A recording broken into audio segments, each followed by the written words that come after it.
Assalamualaikum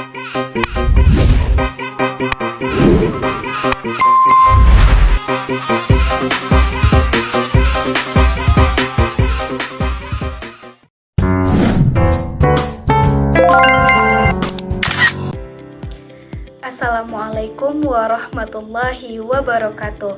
Halo teman-teman semua, perkenalkan saya Alivia Nasya dengan NIM 2414070018.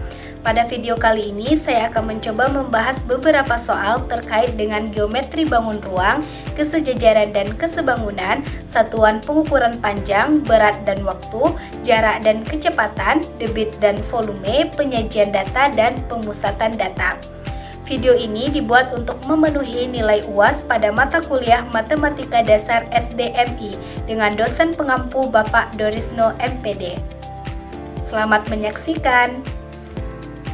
Baik, langsung saja ke soal yang pertama. Diketahui sebuah prisma alasnya berbentuk segitiga siku-siku dengan panjang sisi miring 25 cm dan salah satu sisi siku-sikunya itu 20 cm.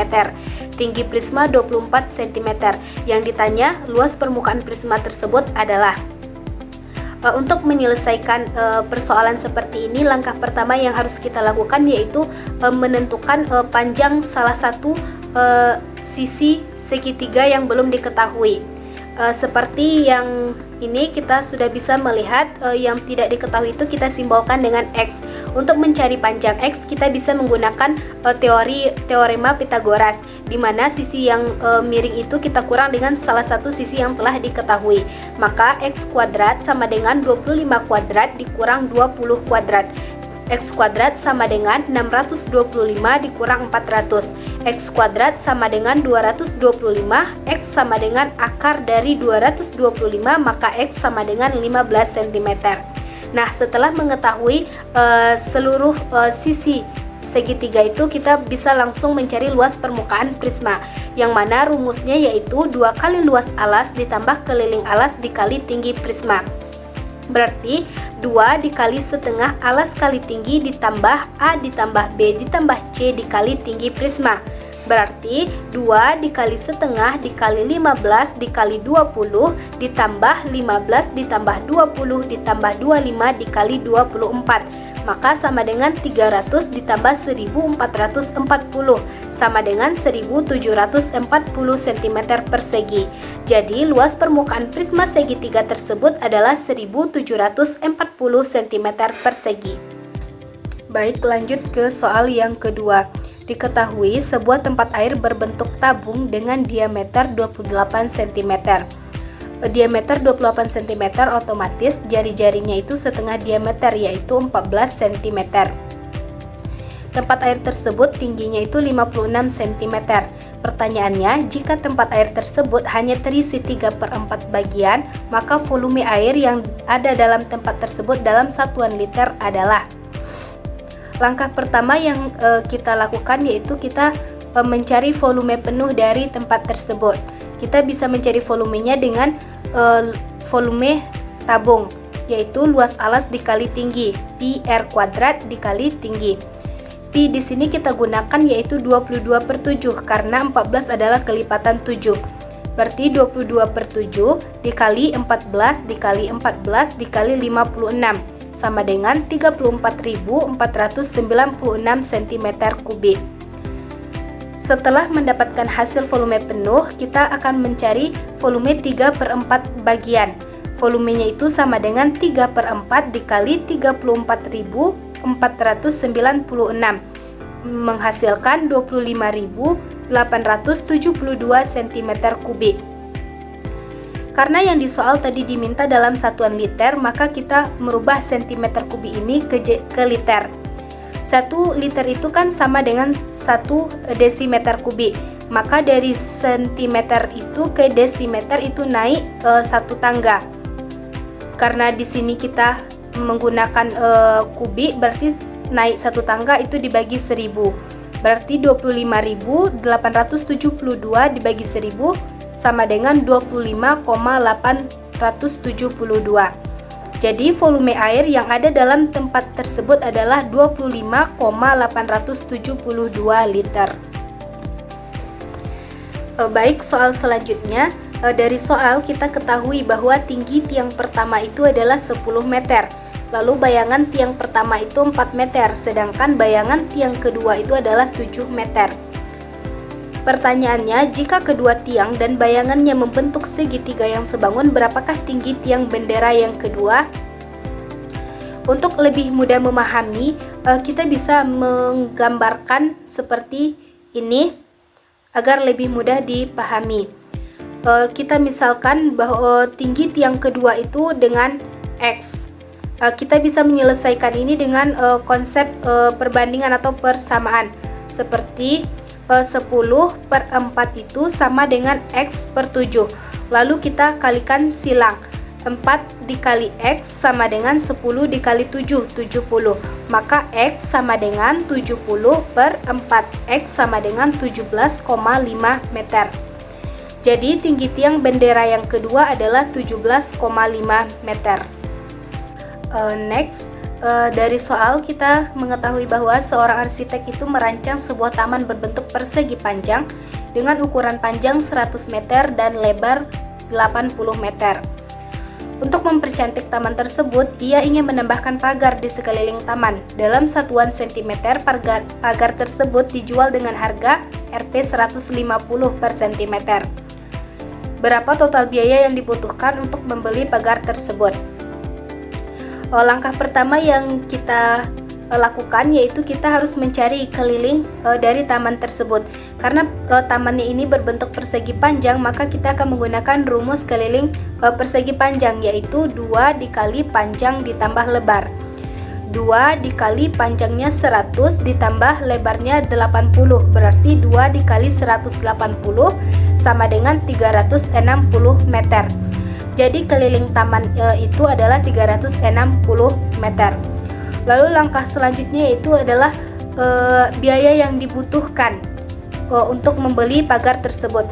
Karena di sini pagar tersebut dijual dengan harga Rp 150 per cm, maka kita rubah dulu satuan dari meter ke cm. Berarti 360 meter itu sama dengan 36.000 cm. Maka total biaya yang dibutuhkan itu 36.000 cm dikali 150 sama dengan Rp5.400.000. Jadi biaya yang dibutuhkan untuk membeli pagar adalah sebesar Rp5.400.000. Soal selanjutnya, Ali dan Budi itu bersepeda menuju ke sebuah taman yang berjarak 35 km dari rumah mereka. Kecepatan Ali 15 km per jam, sedangkan kecepatan Budi itu 12 km per jam. Mereka itu berangkat dalam waktu yang bersamaannya. Pertanyaannya, siapa yang sampai lebih dahulu dan berapa selisih waktu kedatangan mereka? Langkah pertama yang kita cari itu dulu yaitu waktu tempuh dari masing-masing anak. Yang pertama kita mencari waktu tempuh Ali. Rumus untuk menentukan waktu itu adalah jarak per kecepatan. Waktunya sama dengan jarak tadi 30 km per kecepatan Ali itu 15, berarti waktu sama dengan 30/15 sama dengan 2 jam. Selanjutnya kita cari waktu tempuh Budi. Waktu sama dengan jarak per kecepatan sama dengan 30/12 sama dengan 2,5 jam atau 2 jam 30 menit. Jadi yang sampai lebih dahulu di taman itu adalah Ali, sedangkan selisih waktu kedatangan mereka itu adalah 2,5 jam dikurang 2 jam sama dengan 0,5 jam atau 30 menit.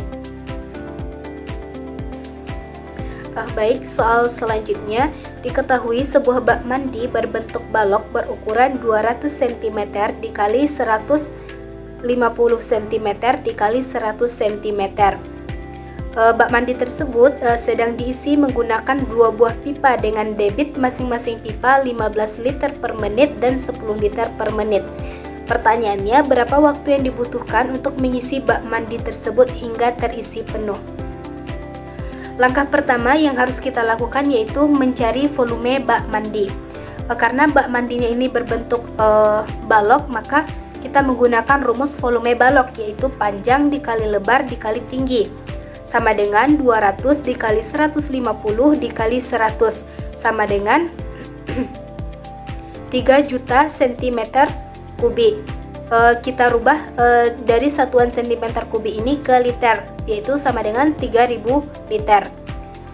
Lalu selanjutnya itu total debit air, karena di sini mengisi baknya menggunakan 2 pipa dengan masing-masingnya itu 15 dan 10. Jadi total debit airnya itu yaitu debit pipa pertama ditambah debit pipa kedua, yaitu 15 ditambah 10, maka total debit air yaitu 25 liter per menit. Selanjutnya waktu yang dibutuhkan. Untuk mencari waktu ini kita bisa menggunakan rumus volume per debit. Waktunya sama dengan volume tadi 3000 liter per waktunya 25 liter per menit, maka sama dengan 120 menit. Jadi waktu yang dibutuhkan untuk mengisi bak mandi tersebut hingga penuh adalah 120 menit atau selama 2 jam. Soal selanjutnya, beri besar uang saku yang diterima masing-masing siswa kelas 4 yang terdiri dari 60 orang siswa adalah sebagai berikut. Uang saku Rp2.000 ada 18 anak. Uang saku Rp3.000 ada 12 anak. Uang saku Rp4.000 ada 21 anak. Uang saku Rp5.000 ada 9 anak. Sajikanlah data tersebut dalam bentuk diagram lingkaran dalam persen. Sebelum menyajikan data tersebut dalam bentuk persen, terlebih dahulu kita harus menentukan persentasi dari masing-masing kelompok. Untuk mencari persentasi ini kita bisa menggunakan rumus frekuensi pada kelompok pertama itu per jumlah seluruh anak dikali 100. Kita mulai dari uang saku Rp2.000 atau kelompok pertama. Itu kan ada 18 anak, berarti 18 per 60 dikali 100% sama dengan 1800 per 60 sama dengan 30%. Yang kedua, uang saku Rp3.000 itu ada 12 anak, berarti 12 per 60 dikali 100 sama dengan 1200 per 60 sama dengan 20%. Selanjutnya uang saku Rp4.000 ada 21 anak, berarti 21 per 60 dikali 100% sama dengan 2100 per 60 sama dengan 35%. Selanjutnya uang saku Rp5.000 itu ada 9 anak, berarti 9 per 60 dikali 100% sama dengan 900 per 60 sama dengan 15%. Nah selanjutnya itu kita bisa sajikan dalam bentuk diagram lingkaran. Untuk membagi diagram lingkaran ini harus sesuai dengan berapa persentasi yang telah kita dapatkan tadi. Untuk data yang tadi, ini adalah diagram lingkarannya. Baik, kita lanjut ke soal selanjutnya. Perhatikanlah data berikut, kemudian tentukanlah nilai modus dari data tersebut. Seperti yang kita ketahui bahwa modus itu adalah kelas atau interval dengan frekuensi yang terbesar atau terbanyak. Dari data yang sudah kita miliki ini, kelas dengan frekuensi terbanyak yaitu 155 sampai 159. Lalu kita masukkan ke rumus. Kan rumus untuk mencari modus itu adalah tepi bawah kelas modus ditambah panjang kelas dikali D1 per D1 ditambah D2. Yang pertama tadi kan kelas modus sudah kita tentukan bahwa kelas modusnya itu yaitu 155 sampai 159. Lalu kita tentukan tepi bawah kelas modus. Tepi bawah itu kita cari dengan 155 dikurang 0,5 sama dengan 154,5. Lalu panjang kelasnya 5. D1 ini adalah selisih frekuensi kelas modus dengan kelas sebelumnya. Dari data kita lihat bahwa frekuensi kelas modus itu adalah 14, sedangkan frekuensi di kelas sebelumnya yaitu 10. Jadi D1-nya itu 14 dikurang 10 sama dengan 4. Sedangkan D2 itu adalah selisih frekuensi kelas modus dengan frekuensi kelas setelahnya. Kita lihat itu frekuensi kelas setelah modus itu adalah 12, berarti D2-nya adalah 14 dikurang 12 sama dengan 2. Lalu kita tinggal masukkan ke dalam rumus tadi. Modus sama dengan tepi bawah kelas modus ditambah panjang kelas dikali D1 per D1 ditambah D2. Tepi bawahnya 154,5 ditambah 5 dikali 4 per 4 ditambah 2. Modus sama dengan 154,5 ditambah 20 per 6. Maka modus sama dengan 154,5 ditambah 3,3. Modus sama dengan 157,8. Jadi nilai modus dari data tersebut adalah 157,8. Sekian video pembahasan dari saya. Atas segala kesalahan dan kekurangan mohon dimaafkan. Assalamualaikum warahmatullahi wabarakatuh. See you on the next video.